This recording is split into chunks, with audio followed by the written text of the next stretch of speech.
Aisha, I never noticed she was a man. I never knew.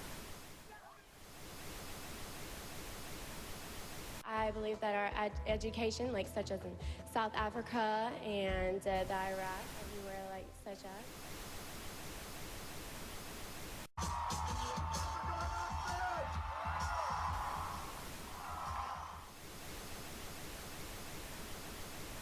Platform 8 for the 2228 Southern service to Eastbourne via Lewis.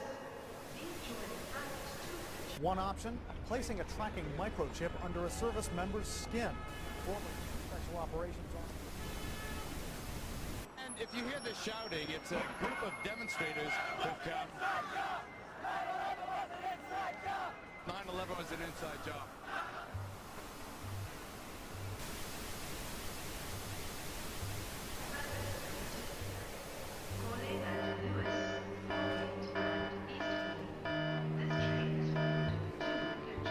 It's no longer a theory. What I'm about to say is fact. The secret organizations of the world power elite are no longer secret. They have planned and are now leading us into a one-world communist government. Well, there have been extraordinary scenes in Berlin tonight as thousands of people gathered to hear Barack Obama deliver key foreign policy speech on his current European tour.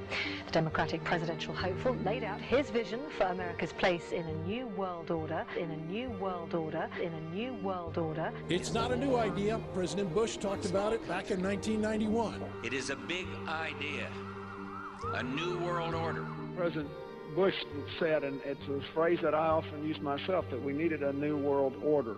There's a need for a new world order. I call upon all states to join ranks in order to found the new world order of the 21st century. We have before us the opportunity to forge for ourselves and for future generations a new world order. When we are successful, and we will be, we have a real chance at this new world order. And people talked then, in 1990, of a new world order. And the question for us is how we meet and master all these challenges to ensure that Britain enhances its competitiveness in the process and realizes what I believe is our destiny of success in this new world order. So, in conclusion, ladies and gentlemen, a new world is emerging. It is a new world order with significantly different and radically new challenges for the future. And people better understand that they mean exactly what they're saying. It's a new world order they're trying to create, and they're trying to do so not only without approval or consent of the governed in this country, but despite the popular will. This is a straightforward assault by the elitists in this country. There is a global meltdown coming. It is a global depression, and one world currency and one world financial system is the end game. China said last week they want one global currency. France said yesterday or the day before that they want one world order, a new world order, at the end of this event. Gordon Brown will today call on fellow world leaders to seize the opportunity created by the worldwide economic crisis to create a truly global society. The Prime Minister will use a high-profile speech in the City of London to say that Britain, the US and Europe should join together to create a new, stronger and more just world order. This engineered collapse is there as a massive problem for which you offer the solution, and the solutions are the infrastructure we've been predicting all this time, including the World Central Bank. The goal of this manipulation, and has been for a very long time, is to get the world population to see as a good idea, or the only option in given circumstances that are manipulated into place, the creation of a one-world government, a world central bank which would administer all financial transactions on the planet, a world currency, and a microchipped population linked to a global computer. The wealthy elite who have the money and the power know that if they can create a one world global social system, that they can control the central authority. In other words, world control, world domination, one of the oldest desires in the history of the world. There's a very, very clear-cut and easily identifiable system in place that puts all of these elements from media control to government control to energy control together into one apparatus working together effectively towards its final goal, which is, global control. Because of the compartmentalized pyramids that they've constructed within all these institutions of government and finance and corporations, the vast majority of people who are daily making contributions to push the world in this towards this Orwellian global state have no idea that they're doing that because they don't know how their contributions fit in with everyone else's. Only the few at the top do. Most people don't have a clue that unelected private bankers actually control the governments of the world.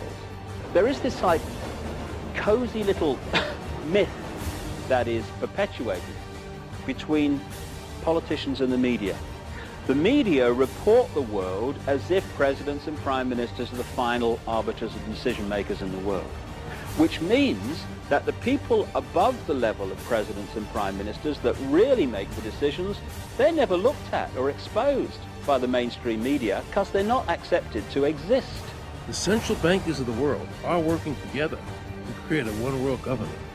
A global police state as sinister as anything George Orwell ever wrote about, where every person on the planet Earth will have an RFID chip implanted.